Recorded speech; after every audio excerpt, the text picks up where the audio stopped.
दोस्तों आज की इस वीडियो के अंदर बात करने वाला हूँ डिग्री वैलिडेशन के ऊपर। जैसे कि आपको पता है कि इंडिया का एजुकेशन सिस्टम जो है बहुत बड़ा है। तीसरे नंबर पे है वर्ल्ड के अंदर, जिसमें बहुत सारी यूनिवर्सिटीज़ हैं, बहुत सारे कॉलेजेस हैं। नियर 900 के आसपास यूनिवर्सिटीज़ हैं, 38,000 से ऊपर जो है कॉलेजेस हैं, जिनके अंदर बहुत सारे कॉलेज कोर्सेज जो हैं वो ऑफर किए जाते हैं।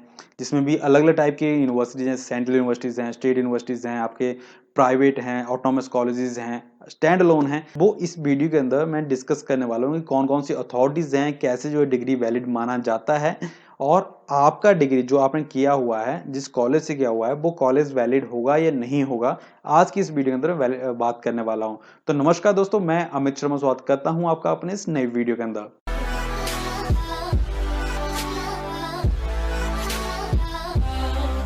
दोस्तों इंडिया के अंदर बहुत सारी एजुकेशन बॉडीज़ हैं जो कि एजुकेशन सिस्टम को कंट्रोल करती हैं। अलग अलग कोर्सेज़ के लिए अलग अलग डिपार्टमेंट्स हैं जो उन कोर्सेज़ को जो है कंट्रोल करते हैं। तो अभी वन बाय वन इसके ऊपर डिस्कस करते हैं कि कौन से कोर्स के लिए कौन सा अप्रूवल चाहिए होता है, जब जिससे डिग्री जो है वैलिड माना जाता है। लेकिन सबसे पहले बात करते हैं यूनिवर्सिटी और कॉलेज के ऊपर, क्योंकि स्टडी जो है वो यूनिवर्सिटी कॉलेजेस के अंदर ही होता है। तो अगर मैं यूनिवर्सिटीज़ का बात करूँ, तो यूनिवर्सिटीज़ का जो है वो एक पावर होता है जिनके पास जो वो डिग्री अवार्ड कर सकती हैं, ठीक है। एंड जो कॉलेजेस हैं, अगर आप कॉलेज से स्टडी कर रहे हो तो कॉलेज जो है वो किसी यूनिवर्सिटी से एफिलिएटेड होता है। किसी कॉलेज के अंदर स्टडी कर रहे हो तो आपको डिग्री जो है यूनिवर्सिटी का ही मिलता है। एंड जो यूनिवर्सिटी है वो अप्रूव्ड होती है, रिकॉग्नाइज्ड होती है यूजीसी से, यानी यूनिवर्सिटी ग्रांट्स कमीशन से। तो बोलने का मतलब कि अगर आप किसी कॉलेज से पढ़ रहे हो तो कॉलेज का जो है वो एफिलिएटेड होना चाहिए किसी यूनिवर्सिटी से जो कि यूजीसी रिकॉग्नाइज्ड हो। लेकिन इसमें जो यूजीसी रिकॉग्निशन यूनिवर्सिटीज होती हैं वो मैक्सिमम स्टेट यूनिवर्सिटीज होती हैं जो कि कॉलेजेस को एफिलिएशन देती हैं। कोई भी प्राइवेट यूनिवर्सिटी जो है वो किसी कॉलेज को एफिलिएशन नहीं दे सकता।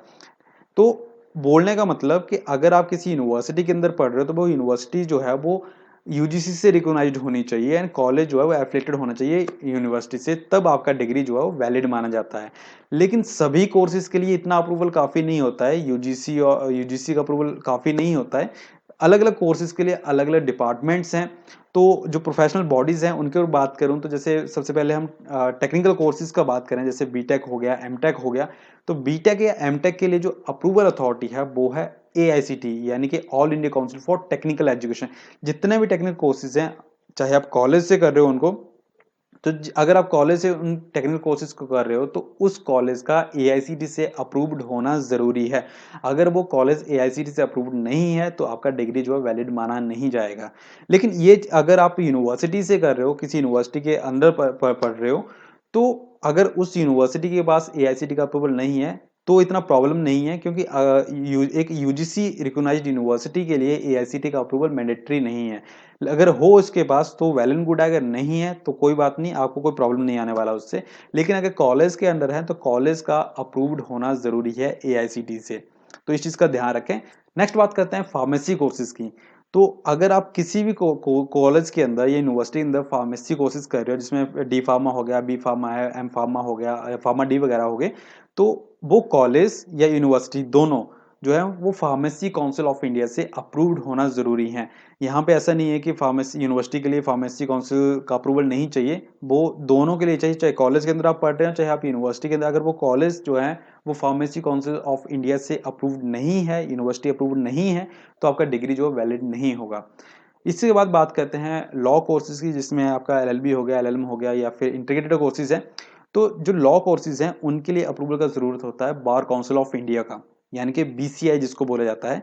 तो बीसीआई का अप्रूवल कॉलेज को भी मैंडेटरी होता है एंड यूनिवर्सिटी को भी मैंडेटरी होता है। तो दोनों को अप्रूव्ड होना जरूरी है बीसीआई से, तभी आपका डिग्री जो वैलिड होगा बीसी सॉरी लॉ का। नेक्स्ट बात करते हैं मेडिकल कोर्सेज का। तो मेडिकल के अंदर जैसे आपका एमबीबीएस है, तो एमबीबीएस चाहे आप इंडिया से कर रहे हो चाहे इंडिया से बाहर से कर रहे हो, तो कॉलेज है चाहे यूनिवर्सिटी है वो अप्रूव्ड होनी चाहिए मेडिकल काउंसिल ऑफ इंडिया, यानी कि एमसीआई से। अगर आप इंडिया से बाहर से भी कर रहे हो तब भी वो यूनिवर्सिटी या कॉलेज जो है वो एमसीआई से अप्रूव्ड होना जरूरी है, तभी आपका डिग्री जो वैलिड होगा, अदरवाइज वो वैलिड नहीं होगा। नेक्स्ट मेडिकल में बात करूं तो जैसे आपका डेंटल हो गया, तो डेंटल में जैसे बीडीएस है या आपका एमडीएस है, तो उसके लिए डेंटल काउंसिल ऑफ इंडिया का अप्रूवल जरूरी होता है, कॉलेज और यूनिवर्सिटी दोनों को। अगर वो डेंटल काउंसिल ऑफ इंडिया का अप्रूवल नहीं है तो वो डिग्री वैलिड नहीं होगा आपका। नेक्स्ट बात करते हैं इसी के अंदर आपका आयुर्वेदिक कोर्सेज हो गए, आपका योगिक साइंस के हो गए, होम्योपैथी हो गए, तो उसके लिए गवर्नमेंट ऑफ इंडिया का जो आयुष डिपार्टमेंट है, उसका जो सीसीआईएम होता है, central council of Indian medicine, उससे अप्रूव्ड होना जरूरी है। एंड आयुष से के अंदर जो रजिस्टर्ड होना जरूरी है, आयुष से अप्रूव्ड होना जरूरी है। ठीक है, तो सीसीआईएम का अप्रूवल जो है इसके लिए जरूरी होता है आपके आयुर्वेदिक कोर्सेज के लिए, जो आपके योगिक साइंस के कोर्सेज हो गए या फिर आपके होम्योपैथी वगैरह के कोर्सेज हो गए उनके लिए। नेक्स्ट इसके बाद बात करते हैं बीआर का। तो बीआर का कोर्स अगर आपने करना है तो उसके लिए कॉलेज या यूनिवर्सिटी का अप्रूव्ड होना जरूरी है काउंसिल ऑफ आर्किटेक्चर से, तभी आपका डिग्री जो वैलिड होगा, जो इनका रजिस्ट्रेशन वगैरह होगा तभी उसको वैलिडेशन होगा, तभी उसको वैलिड माना जाएगा रजिस्ट्रेशन वगैरह के लिए और बाकी पर्पसेस के लिए। ठीक है, नेक्स्ट बात करते हैं वेटनरी कोर्सेज का। तो वेटनरी कोर्सेज के लिए अप्रूवल चाहिए होता है वेटनरी काउंसिल ऑफ इंडिया का, वीसीआई जिसको बोला जाता है। तो अगर वो आपका कॉलेज जो है वीसीआई से अप्रूव्ड है तो आपका डिग्री बिल्कुल वैलिड है। नेक्स्ट इसके बाद बात करते हैं नर्सिंग कोर्सेज के बारे में, मेडिकल के अंदर ही। तो नर्सिंग कोर्सेज के अंदर अगर जा रहे हो, जैसे आपका एमएससी नर्सिंग हो गया, बीएससी नर्सिंग हो गया, आपका पोस्ट बीएससी नर्सिंग हो गया, तो उसके लिए कॉलेज का रजिस्ट्रेशन या यूनिवर्सिटी का रजिस्ट्रेशन जरूरी है आईएनसी के अंदर, यानी कि इंडियन नर्सिंग काउंसिल के अंदर। एंड सेकंड जो है स्टेट नर्सिंग काउंसिल होता है इसके अंदर, जैसे एएनएम जीएनएम वगैरह हो गए, तो स्टेट नर्सिंग काउंसिल के अंदर होता है। मतलब स्टेट नर्सिंग काउंसिल और इंडियन नर्सिंग काउंसिल जो है, इनसे अप्रूव्ड होना जरूरी है नर्सिंग काउंसिल कोर्सेज के लिए। नेक्स्ट बात करते हैं इसके बाद आपका एजुकेशन कोर्सेज के अंदर। एजुकेशन के अंदर जैसे आपका बीएड कोर्स हो गया, आपका एमएड कोर्स है, डीएलएड है या फिर बीपीएड वगैरह हो गए, जितने भी एजुकेशन कोर्सेज हैं उनके लिए अगर कॉलेज के अंदर आप जा रहे हो तो उसका जो है वो एनसीटीई यानी कि national council for teachers education से अप्रूव्ड होना जरूरी है। कोई भी कोर्स जो आपको बीएड या एमएड वगैरह कोर्सेज ऑफर कर रहा है तो वो एनसीटी से अप्रूव्ड होना जरूरी है, अदरवाइज वो आपका डिग्री वैलिड नहीं माना जाएगा। एट लास्ट मैं बात करता हूँ डिस्टेंस एजुकेशन कोर्सेज के ऊपर। अगर आप कोई भी डिस्टेंस एजुकेशन यूनिवर्सिटी चूज करते हो डिस्टेंस एजुकेशन कोर्सेज के लिए, तो वो जो यूनिवर्सिटी है वो डीईवी यानी कि डिस्टेंस एजुकेशन ब्यूरो से अप्रूव्ड होनी चाहिए। अगर वो अप्रूव्ड नहीं है उन पर्टिकुलर कोर्सेज के लिए तो आपका डिग्री जो है वैलिड नहीं होगा। तो इस चीज़ का ध्यान रखें डिस्टेंस एजुकेशन कोर्सेज के लिए कि डीईवी का अप्रूवल जो है चेक जरूर कर लें।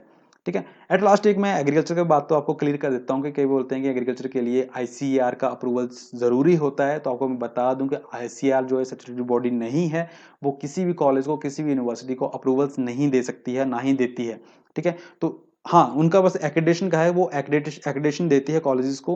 एक्रेडिटेशन मतलब वो असेसमेंट करती है कॉलेजेस को उनकी क्वालिटी के बेस पे, बट वो एफिलिएशंस नहीं देती है। तो अगर किसी कॉलेज के पास आईसीएआर का अप्रूवल नहीं है तो ऐसा नहीं कि वो वैलिड नहीं होगी, आपकी डिग्री वैलिड होगी। बस ऐसे कि आईसीआर का जो असेसमेंट है वो होगा तो वो आपके लिए प्लस पॉइंट होगा, वैल्यू देगा आपकी डिग्री को, और वो हर जगह पे जो एक्सेप्टेबल होगी। तो दोस्तों ये थी वीडियो डिग्री वैलिडेशन के ऊपर। आई होप कि आपके डाउट क्लियर हो गए होंगे। अगर और भी आपके अंदर क्वेश्चंस हों तो कमेंट बॉक्स के अंदर मेंशन कर सकते हैं। एंड वीडियो इन्फॉर्मेटिव लगा आपको तो शेयर जरूर कीजिएगा, वीडियो को पसंद आई हो तो लाइक कीजिएगा एंड चैनल को सब्सक्राइब जरूर कीजिएगा। सो दोस्तों इसी के साथ खत्म करता हूँ इस वीडियो को, मिलूंगा नेक्स्ट वीडियो के अंदर। टिल देन, जय हिंद।